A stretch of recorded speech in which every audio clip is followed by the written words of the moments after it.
Good afternoon and thanks for joining us. Saskatoon's newest arts and culture hub is taking shape. The former city bus barns in Caswell Hill used to house streetcars dating back to 1913. But now new life is being breathed into them to become a home for artists and theater companies for years to come. The first tenants of the Caswell Bus Barns moved in earlier this month with recording studios, office space, a daycare and restaurant to follow. Jillian Ross and her husband Brendan Copestake moved from South Africa during COVID and are proud to bring their collaborative printmaking studio to a historic Saskatoon neighborhood. Everyday possibilities of engaging with outside in a different way. So for us, it's about having a community, and not only just what you're creating, but what other people are creating. As more people move in, the developer expects the bus barns to be fully functioning in 2 years. A Saskatoon brewery is now handling all beer production for Swift Current's Blackbridge Brewery. 9 Mile Legacy Brewing and Blackbridge say it's a collaboration, not an acquisition. It means Blackbridge's taproom in Swift Current will close, but the brand and the beer will continue with production moving to 9 Mile's facility. Blackbridge will retain ownership and its recipes, while 9 Mile takes on the brewing. We've seen so many different curveballs and speed bumps over the last 10 years that by necessity our industry is going to have to adapt. I think people will see craft beer going through a transformation over the next several years. Craft breweries boomed in the 2010s. Since then, businesses have faced a pandemic, changing consumer habits, and now tariffs raising the cost of aluminum cans. The Saskatchewan Craft Brewers Association says more small brewers are choosing to collaborate or consolidate. Saskatchewan lost 4,000 jobs last month. According to the monthly jobs report released by Statistics Canada, employment was down almost 1% in December to sit at 6.5%.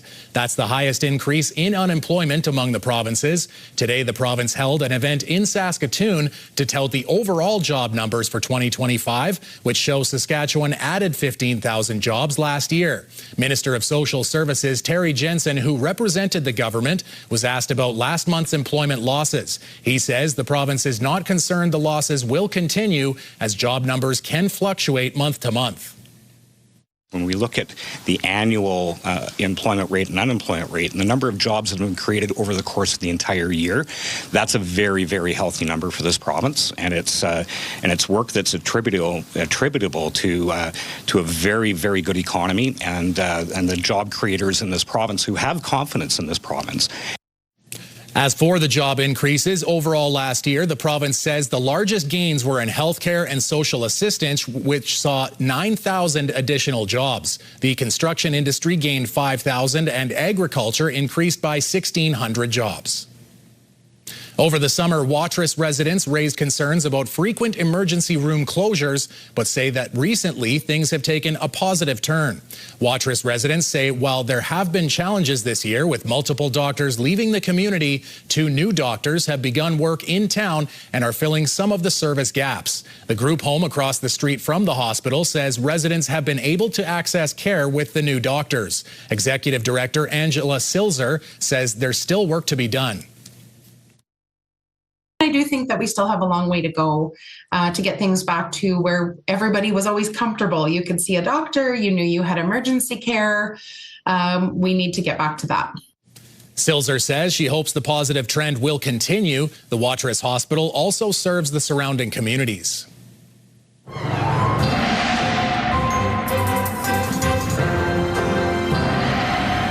Well, a pretty sunny Friday, Jeff, but what do we have coming on the horizon? Well, even though we may see some clouds in the way as we make our way into the weekend, as we've been saying all week long, John, we are expecting quite a significant warm-up.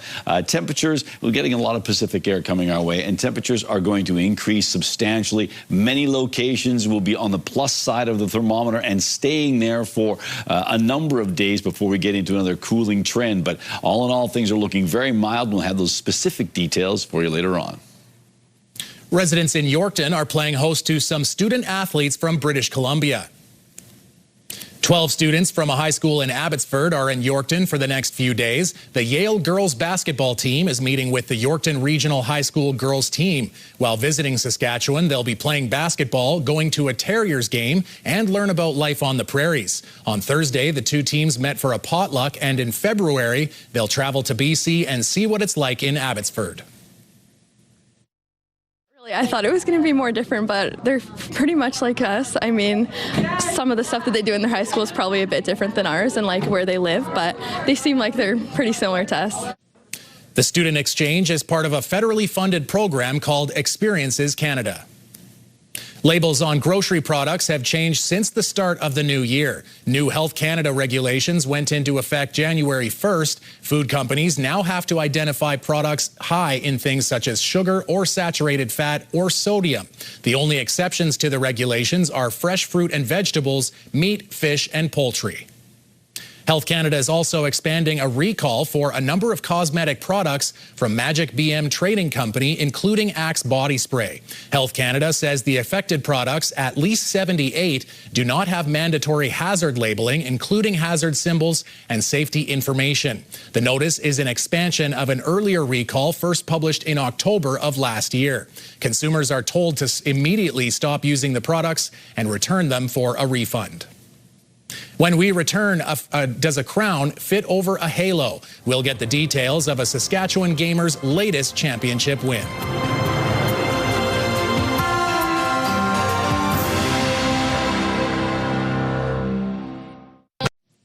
A Saskatchewan gamer has added another crown to his already impressive championship resume. David Priziak has the story. The only question is who wants it? Last shot is... Regina's own Matthew Ferrante further cemented his place in esports history with his fourth Halo Championship Series win, following some setbacks earlier in the season. But our heads were so high, we knew we were really talented. Towards the end of the season, I think we just kind of showed who the better team was. Despite the excitement, Ferrante says he tried to keep himself grounded in the moment. When you have people that come up to you like, oh, you're the greatest of all time and stuff like that, I'm like, I don't feel like I am. I just feel like, I don't know. Ferrante is a rarity, as Saskatchewan isn't really known as a proving ground for esports. However, that didn't stop Royal 2 in his quest, and his roots have remained a point of pride throughout his career. But I just feel honored to be able to, showcase Canada at the biggest stage, and just always like to put on a show for Canada. Was 2016, was that your first one? Yeah, that was the first Worlds, yeah. Well, I imagine that would have been pretty impactful. Yeah, it was kind of big, yeah. With his first championship win almost a decade ago, Ferrante is looking back at a career full of highs and lows. When asked what advice he would give his past self, his answer was simple. Honestly, at this point, I can't really complain, so I think I was going down the right path, but I think I probably just tell myself to keep working hard and, just keep following the path. Trying to force that ball away. Back to the bridge holes if they can. Nice job with the return to sender. With future Halo World Championships on hold pending a new title in the long-running franchise, Ferrante has left this era of gaming on a high note as an undisputed champion. David Priziak, CTV News, Regina. Birthdays are usually a bigger occasion when you're young, but for one Ontario woman, her birthday was a milestone many never reach. Dave Charbonneau was at the celebration. Happy birthday to you. It's a monumental day for Jean Broadfoot. How old are you today?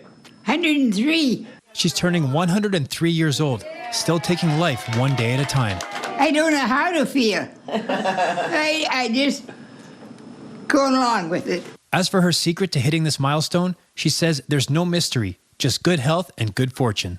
I don't know. I guess I'm just healthy and I'm lucky. This is her and my father. And her family knows just how special this moment is. Well, 103 doesn't come very often, so it's very special. Her 4 children are all in their late 60s and early 70s. 2 of her sons were able to attend the celebration. It's a day they never expected, but one they're grateful to share. We never thought we would be here, but here we are. It's special. It doesn't happen very often for anyone, and we're just glad it happened for her. At Park Place Retirement, staff say Broadfoot is known as much for her sharp wit as her long life. Jean is probably the most witty senior you will ever meet in your life.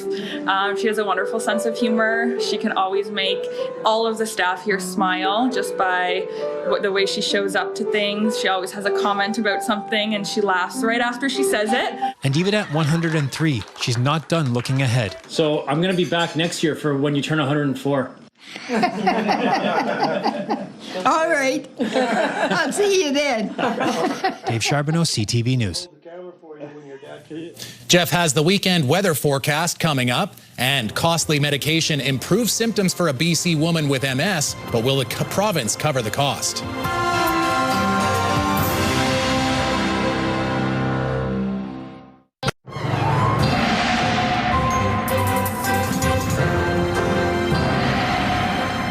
So, Jeff, we made it through the week, and it's actually shaping up to be a pretty decent weekend, I understand. If you like mild conditions, albeit might make things kind of sloppy, yes, we have got ourselves a really nice weekend shaping up, John. And next week is looking very mild as well. So if mild is your thing, yeah, you're in great shape. So we're keeping our eye on what's going on Canada's west coast. We're anticipating a lot more in the way of rain.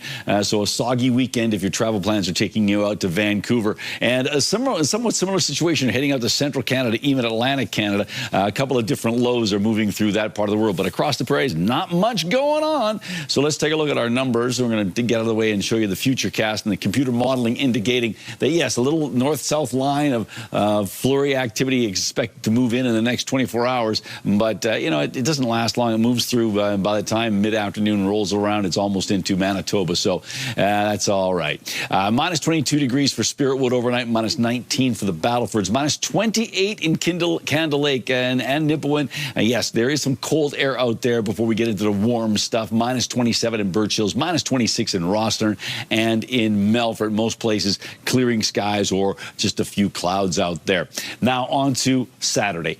Cloudy and minus 4 for Spiritwood, minus 3 for the Battlefords with a little bit of light flurry activity, not expecting to see much in the way of accumulation. Minus 10 for Candle Lake, minus 7 for Birch Hills, minus 8 for Rosthern, minus 11 for Nipawin, and minus 9 for Melfort. So a nice mix of numbers today. All right, or rather for tomorrow, we've got ourselves cloudy skies for the most part. For Prince Albert and area, mainly clear skies tonight, minus 28 degrees. So yes, it's a chilly overnight, and then the wind's backing off. That's a good thing. And then as we roll into Saturday, though, minus 8 degrees. That's about 5 degrees above seasonal. Cloudy skies. Winds out of the southwest at 15, so a nice southerly flow of wind. And as I say, we've got ourselves a lot of Pacific air that will be impacting our region for a while. So let's take a look at the 7-day forecast. As you can see, Saturday, just to reiterate, minus 8 degrees, but then into the plus temperatures. 3 degrees on Sunday, 4 on Monday, 3 on Tuesday, minus 1 on Wednesday, boo, and then 2 on Thursday, and then temperatures drop off to seasonal values on Friday.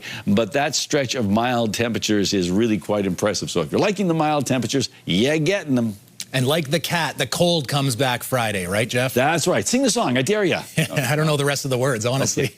Okay. 4 of the 9 teams, at the Prairie Pinnacle in Melville are out of playoff contention, including last year's champion Nancy Martin. 2 playoff-bound teams in Jolene Campbell and Ashley Thevenot faced off this morning for top spot. Oh! Clean! 9-3. Let it, girl. Good call. Thevenot got off to a good start, scoring 3 in the first end. Then later, Campbell, down 5-1 in the 5th end, tried to close the gap with this shot. But after a measurement, it was ruled a steal for Thevenot on the way to a 9-4 win. So the playoff picture looks like this. Thevenot's top spot at 7-0. Penny Barker went 6-1, and Jolene Campbell 6-2. Jana Tisdale has the last playoff spot at 4-3. The Saskatoon Blades were relatively quiet on the transaction front this year as the trade deadline passed last night. The Blades only made one move since December, a deadline day trade with the Prince George Cougars, where Tyrone Sobry heads west in exchange for a 2026 9th-round pick and a 2029 4th-round pick. The Blades picked up Sobry in a rare trade with rival Prince Albert Raiders earlier this season. Compare that with last year, where the Blades made several big splashes to recoup prospects and draft picks. Blades GM Colin Priestner says with up to 17 players expected to return next year, his team is on a slightly different trajectory this season.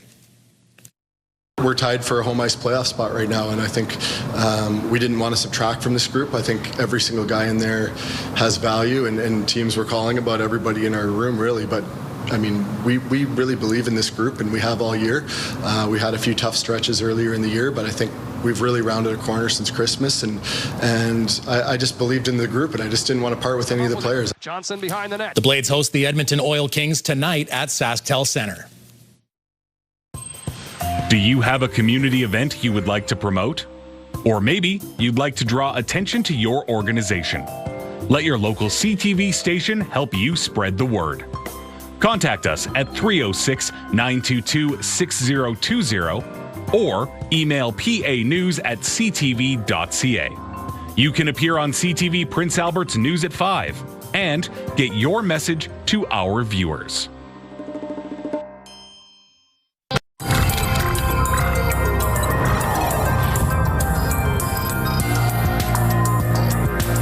A British Columbia woman with multiple sclerosis is pleading with the province to cover a drug that she says improves her condition. She's worried what will happen with her vision if she doesn't have the medication. Dimitra Maragos has more. Do you believe that decision makers are putting cost over care? 100%.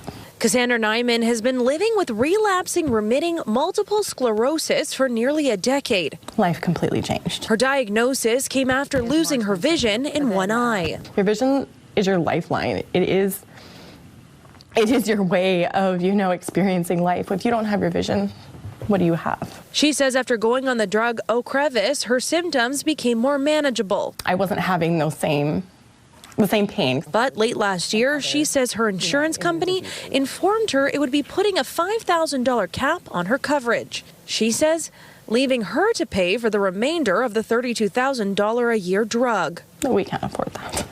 There's no way we could afford even $10,000. And we have no other option. Is there a contingency plan? No. Nyman says a cheaper drug, Rotuxan, is covered, but she fears switching could cause flare-ups. If I risk that switch, am I going to be able to, see my kids? Is it a chance worth taking? I don't want to take that.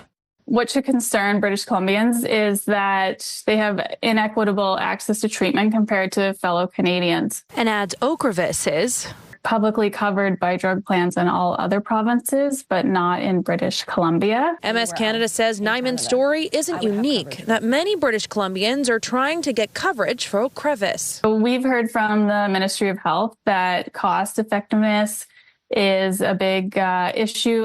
In a statement, the Health Ministry says it recognizes living with MS as a daily struggle for both patients and their families, adding, quote, numerous treatment options for relapsing remitting multiple sclerosis with the same clinical effectiveness as Ocrevus are covered by pharmacare. Nyman's message to the government: listen to us, see us and hear us. It's not just one person, there's hundreds of us who just want the chance of stability. Dimitra Maragos, CTV News, Richmond. With Bell Let's Talk Day approaching, the spotlight is on community health organizations being supported by funding from the initiative. Pauline Chan visited one of those organizations supporting youth to stay in school. For a generation of Canadians, Degrassi defined their adolescence, its joys and its struggles. And for one of its stars, Stacey Mistyshin, the show also coincided with a lot of things going on in her life. I was struggling with eating disorders, anxiety, depression. I had all these issues. Fast forward, and Mistyshin is now a mental health instructor at Ontario Shores, one of the recipients of this year's grants from the Bell Let's Talk Community Mental Health Fund. The $25,000 will go specifically to a program called Recovery High School. This is the first program of its kind in North America, and it started right here at Ontario Shores.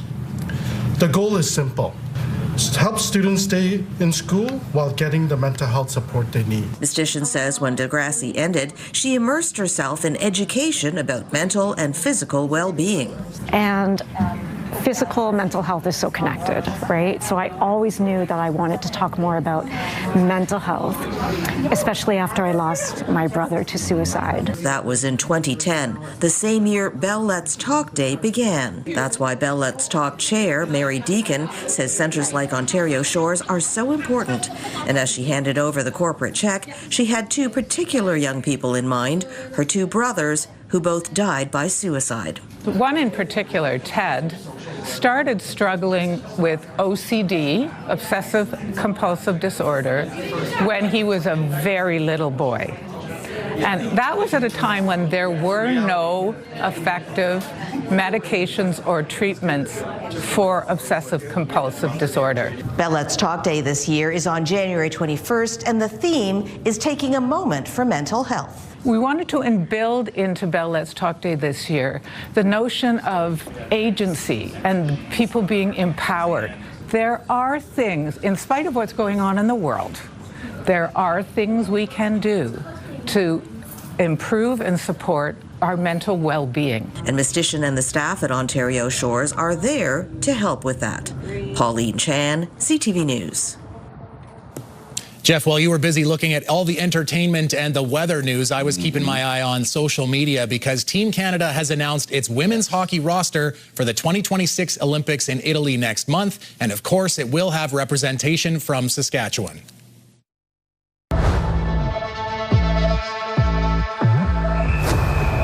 Emily Clark, Saskatoon, Saskatchewan.